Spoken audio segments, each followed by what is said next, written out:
So, it's really been some time, huh? I decided to finally come back to this. The break I took from MOSER was needed, as I finally got to work on more episodes for my shows, and my mental state has only been improving. It really helped me for the fact that I knew I can come back any time to this. But another thing I knew is that if I come back, I'm fixing this series, and I'm fixing it for good. Looking back at some of the episodes of MOSER, I've realized something. Something that was brought up to my attention recently too. There were some shows that I actively look for flaws in, just so I can give them bad reputation, and feel better about it being overrated.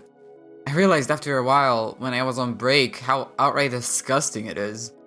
I know for a fact how hurt I will be if someone just tried to look for flaws on one of my projects. So, to the people who I've hurt, out of my own opinion, and out of spite, if I didn't reach out to you by now, I'm truly sorry for my actions. It shouldn't have happened, but it did. I have no way of justifying it, as I don't want to have any excuse and take full responsibility for my own actions. And to prove that, there are some improvements I believe I can do. First one being, inserting zero tolerance for any sort of negative emotion or sentences that sounds way too negative in my review. For the reviews I want to write, I want to show that I want to spread help with them, not spite. Whether it's about the person making it or the flaws of the project itself, my reviews should not be affected by my own perception of any person. They should be looked at from a neutral party point of view, and as if I don't know the people who made the project. However, I won't just ignore the flaws in shows, as that's wrong in itself. But from here on out, in every review that I will do, these flaws won't be written in a spiteful way or looked for in every corner. If there are flaws, I'll point them out, but I won't stick to them as much as I did before, nor I will base my entire review on them like I did once. I can say this wasn't the strongest at blank, and that's what I'll do from now on. The second improvement of mine will be about writing everything I have about the review or episode. There were some reviews where I just skipped some parts in, but it still affected the writing and overall scoring. So from here on out, I will be taking every minute I can to insert all of my thoughts into the episode, without rushing it. Which will mean that some of the episodes might come in delay, but I think that's okay. And the third improvement I plan on doing is about the number of shows I will do. When I started, I wanted to just put as many shows as there were in the month, as I wanted to make people satisfied. But I realized that it overwhelmed me, and that this MOSER episode will just end up being 40 minutes, and we all know 40-minute episodes are boring. But anyway, from now on, I'm going to be strict about it. I will only review episodes that got uploaded by the 22nd of each month. And the episode limit for each episode of MOSER will be 9 shows per episode. This means there might be some shows that will miss the mark on getting on the current month's review. I will try to see what I can do moving forward because as of right now, I'm not sure how I can still review all of them. Also on the topic of shows, I've decided that big shows like BFB and Anime Insanity Season 2 won't be reviewed anymore. Because both got communities of their own and they're not really connected to the OSC. Therefore, I don't think they really listen to what some person says and try to improve from it. As what I want to dedicate my reviews for is really to help people. And if I can't do that to some person as they're not really in the community, will it really help anyone? I prefer helping small creators who don't get much attention, or big creators who are active in the community and look for criticism. I should also mention that the points I give at the end of each review aren't to compare at all. It's just how I'd give it for an overall score, and show how I feel about the episode in a more too long didn't read style. Please don't compare your show to others if I end up reviewing yours. That's not my intention at all. Another thing I wanted to bring up was that for the past few days, someone by the name of Golden Spongy, whose show I reviewed before, posted a community post that I had to agree with. They expressed how disappointed they were in the OSC, about how judgmental and hateful some of us can be. And I couldn't help but feel like I was a part of that rotten part of the community. And I felt really bad about it. This is one of the things that really pushed me back into doing MOSER and improving it. To spread positivity, to help people, not just to shit on people and go against them just because they didn't make a good episode.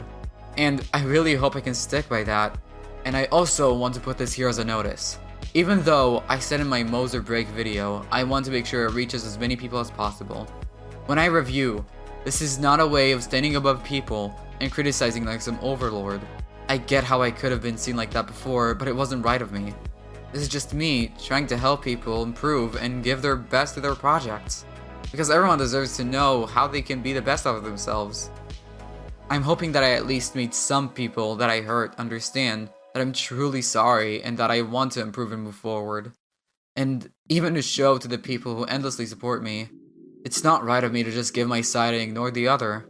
And even if people get hurt by my reviews, even if I wrote it in the most delicate and helpful manner, it's my responsibility to make sure they will be okay, and that no act of spite or hate will be in any review.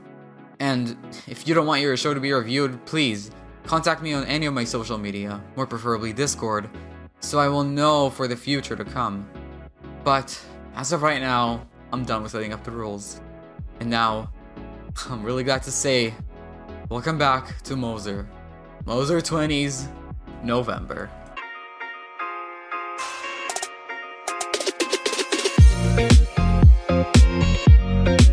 Well, personally, I didn't like the first episode of Olo. This episode was a really big step up from the first one. I think that in terms of writing, it really improved. The writing really had a narrative for this episode, focusing a lot more on the challenge and still having the balance between early plot talk and challenge. The jokes were actually understandable this episode, however, I do feel like the relationship between Ball and Grasty felt a bit too forced and out there, and because of that, it was obvious that Grasty will get eliminated. However, I do feel like there are some rather forgettable characters like Soap and Notebook, who I'm sure can be focused on more. Since it's only episode 2, I can't really say much about personalities as it's just the beginning of the show, but I'm sure they can develop them a lot as the show progresses. In terms of voice acting, I think all voice actors really did give a good performance on it. I don't really have anything to criticize about this one. The animation really stayed consistent throughout the entire episode, had a really good lip syncing, and was perfectly timed with the sound effects. Props to the animators for staying in style. Design-wise, there were a lot of attention to detail, which I'm a huge fan of. One of the things I love the most about the designs is Paint Palette TV. It's one of the most creative stuff I've seen, and I applaud whoever thought of that. Editing-wise, it was all pretty smooth. Everything seemed to line up and have its own sound effect. And I also loved hearing one of the Danganronpa tracks as it really fit the scene, and also because I'm like the second biggest Danganronpa simp that I know of. Creativity really shows in the challenge, as it was a relay race, but it had its own unique twist to it. And honestly, I love everything that takes anything basic and just gives it its own unique style. But I think I've rambled for long enough. So I'll just get the overall points. Writing gets a 3.7, voice acting gets a 5, animation a 5, design 5, editing a 5, and creativity a 5, making it 28.7 out of 30. It's really nice to see the improvement, Wogolo. I can't wait to see what you have. But now, onto the second review. Alright, so writing-wise, this was pretty okay. It seemed to focus on characters and not be too dull in interactions and dialogue. The challenge didn't feel too interesting though. It felt like it kinda sped through it, and much didn't really happen. This is probably just me, but I feel like the challenge should have been focused on and changed a bit more, as it felt pretty generic in its writing, and I felt like it could predict everything that could happen. Blue Rectangle actually being alive is a really funny twist, but I don't think it was too necessary other than I'm alive now, lol. The jokes in this are a little bit more related to editing, which I'll get into later, but they're honestly great. Great timing and good delivery. Voice acting is really good for most of them, however, it's sometimes really hard to understand what green screen says. Even though it's a part of his character, I just wish I could understand what he says more. Animation was a bit funky in my opinion. Maybe this is just a style, but it seems like they just reused some lip sync a lot and stay still with some of the expressions, so in a way it just felt like it was repeating itself and it felt off to me. However, if this is just the style of the show, then I will understand, as the movement and expressions were excellent and stuck to the style. Design-wise, it honestly looked really good. Backgrounds look really unique for a usual show setting, and the assets look absolutely spotless and flaws. In terms of editing, it really showed with the joke timing. You can see that time and effort went into it, and that they wanted the jokes to nail exactly, which worked. Creativity-wise, honestly, I wasn't too impressed. The challenge wasn't really done in a very creative way, other than the fact that green screen just made something else instead of what he was told to make. Every part other than that was pretty usual, and not really creative driven. But that's just my opinion of it. For the overall scores, I'll give 3.5 for writing, 4.5 for voice acting, 4 for animation, 5 for design, 5 for editing, and 1.5 for creativity. An overall of 23.5 out of 30.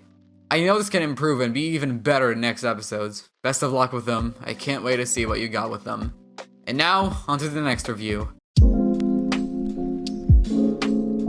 Alright, so for the writing aspect, this was pretty smooth. All the characters seemed to get some sort of even focus, although I think it wasn't the best at execution when Stone basically said just cue the intro. It had good intentions as a joke, but something didn't work for me there. The challenge was pretty well done, they were all unique in their way of getting out of there, and the pairs really show the individuality of each character.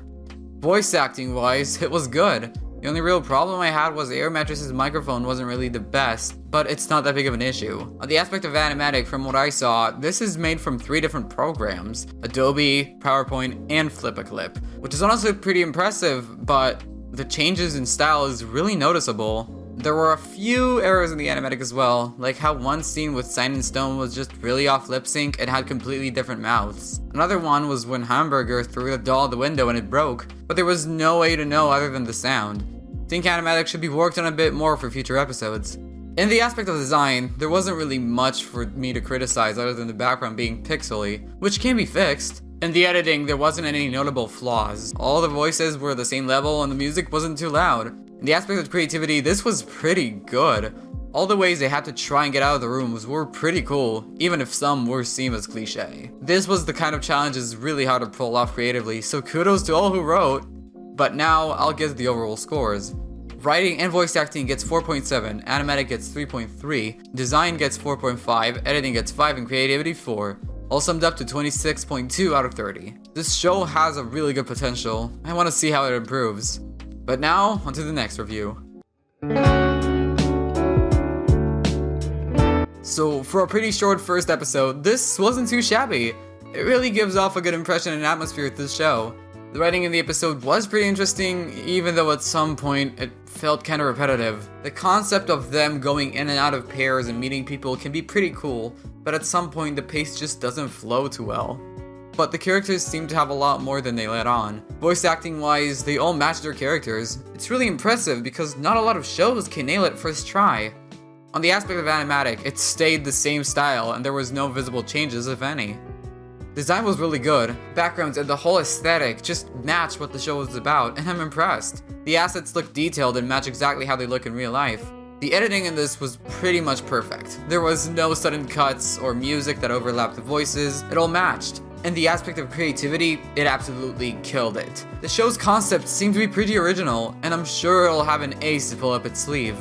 But to sum up, I'll give writing 3.8, and all the rest a 5.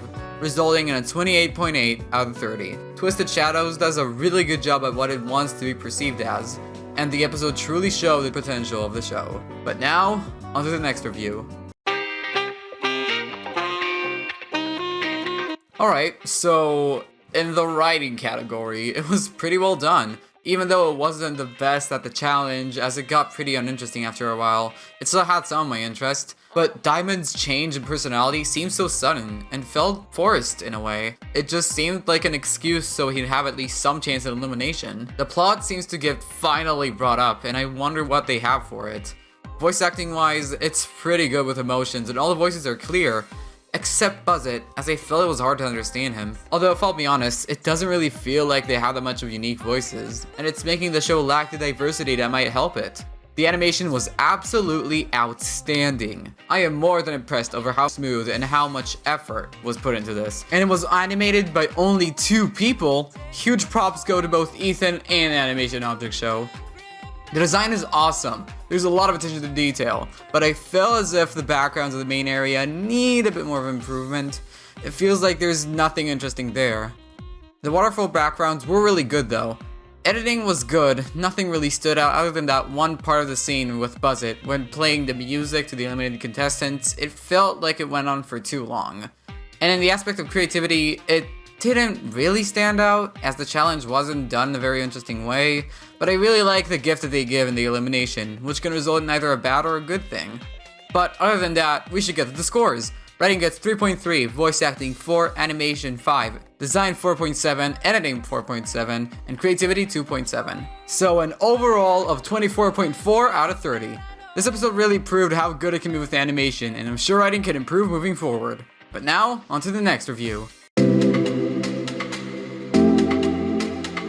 So, as for the writing of this episode, it was super good. The whole concept of the show seems really interesting, and it reminds me of Object Multiverse's first season. but just with a bit more diverse characters. The episode really showed how creative it can be, with the challenge of building and the twist being that the teams can knock the other towers down. The jokes were actually cracking me up. Everything was set to success in this. Voice acting wise, it was all good. They were all unique and were spot on emotionally, which is crazy to think that only one person voiced almost the entirety of the cast. Big props go to Imberity. Although, the only thing that bothered me was that Monitor's voice was a bit hard to understand at times. In the aspect of the animatic, it was the cutest style of object show I had ever seen, and I'm all here for it. Everything just stayed in the same style and it was really impressive. The designs were really good for the assets.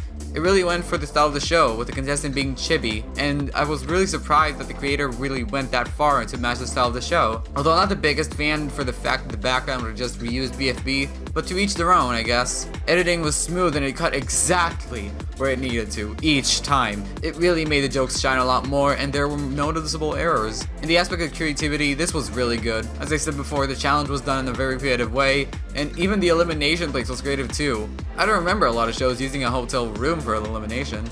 But, to sum it up, I'll give writing 5, voice acting 4.7, animatic 5, design 4.5, editing 5, and creativity 5. Overall, a 29.2 out of 30. Well, this was one of the best things I ever came back to do. Taking a break really helped me in evaluating who I'm really doing it for, and whose opinions I should be taking and who I shouldn't. This is in no way to throw shade, nor vaguely call out anyone, but I just thought it should be mentioned. If people only want to take you down by overlooking, and as if they're holding a magnifying glass into your show and to you as a person, and notice nothing but the flaws that are in your show or in you, then you cannot listen to them. However, this is in no way excuse of being a bad person. And when people complain about you, don't just call them a hater or someone who's out to get you. Evaluate yourself. Evaluate your show. Self-reflect about it. Put positives and negatives. Do that with others. And next time you write a review, do not put your own personal emotions ahead. And make sure your opinion is completely neutral and as of an outsider party. Because words hurt, even when you don't mean it. As cliche as it may sound, it's something I had to learn. I don't want anyone to go through anything I went through and stay ignorant when the world tells them their flaws. And if you're the one receiving the criticism, stop and analyze what you've been told. Don't jump to conclusions and assume this person is trying to take you down, even with what it seems. Think that the person who criticizes you is really not what you might have interpreted as. Talk it out with them, give your reasons and let them give theirs. And next time any of you write a review, make sure to make it positive. And leave a happy note at the end. It will definitely make someone's day, and when they know that the criticism they're given is out of care and out of trying to help, and some positivity won't hurt anyone, it will just help them. And I'm sure that a lot of you want to help people too.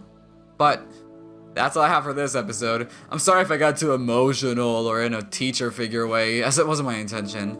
I can't promise that I'm going to make a MOSER every month, as life sometimes pops up randomly and snatch my motivation like a wig off a drag queen. But I'm going to try my best. If you made it this far, thank you. It really does mean a lot.